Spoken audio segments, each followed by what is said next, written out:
Mba mamaky an'ity boky ty de mba tiako zarana kely anareo resaka fahendrena malagasy, resaka ohabolana. Fa tena variana fa misy fomba fiteny tsy hitanao zany raha tsy ny tolo no nahita anazy. Misy fiteny zay zao ato hoe aza manao totonomby bory hony, totonomby bory. Midika omby bory omby tsy misy tandroka. De rehefa tsy misy tandroka anao de mba mipetrapetraka ohatran'ny olona tsisy tandroka fa ianao sady efa tsisy tandroka ianao ndray tamy avany anadroadro olona, ho avadiky ny olona totokena eo fa mahaiza miaina rehefa tsisy tandroka de mba mipetrapetraka. De misy an'ity anankiray ty hoe nitakatra nahavita trano ka ny vorondolo no miboy. Miboy. Dikan'izany zany hoe se leo takatra kia felo ohatra hoe manao zavatra nitakatra de ny vorondolo zany no kiso oeraoera. Avy amin'ny vorondolo zany io resaka fioeraoerana io. Avy amin'ny vorondolo no nahazonan'izy io. Fanahana vorondolo zany io isaky ny mihetsika io de hoe tokana an'ity anany ty. Avy amin'ny vorondolo io. Tokam-pilana tony siny, tsy nanam-po afa-tsy tsy manam-po afa-tsy ny rano. Tena hoe diso tratran'ny batio moral sy ny tratran'ny reto jira maraina fa nanantena rano tsisy tokony mbo hoe nanantena zavatra hafa ankoatran'ny rano. Ty misy ray andevo lahy maty hariva ka vovoana alika ianao anjara tafondrony.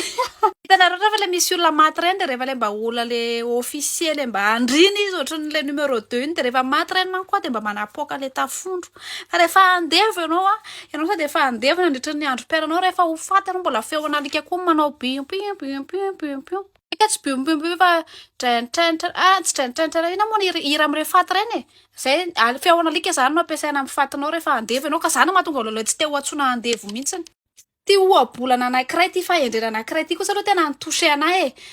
Tu trompes ta femme avec des putes, si tu as les moyens, prends une vraie maîtresse. Za zany aloha resy lahatra fa tokony hoe ampidirina atao anatin'ity boky ty fahendren'ny tolo vaovao ty fa tena hoe fahendren'ny tolo avorazana le izy. Ny hevitry ny teny zany de ho sisiny bekotro maroratra na hoe ny tolo génération 2022 hoe roatra lahy ka tena hoe tsy maintsy mampiraha fa mangidirana mba mifoatra ny lahy de aza makamaky rery le lahy fa maka ela maîtresse.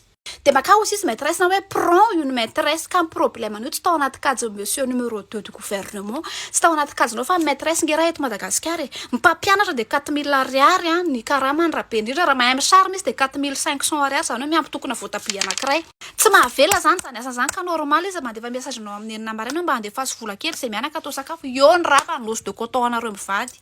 Ka noho izany de somary tsy de d'accord loatra amin'ny ohabolany numéro 2 du gouvernement io satria le maîtresse olona sahirana le pute nefany hohaninao indray maky iny de rehefa mihaona aminao izy raha piso de mody hoe o ary io ary io are io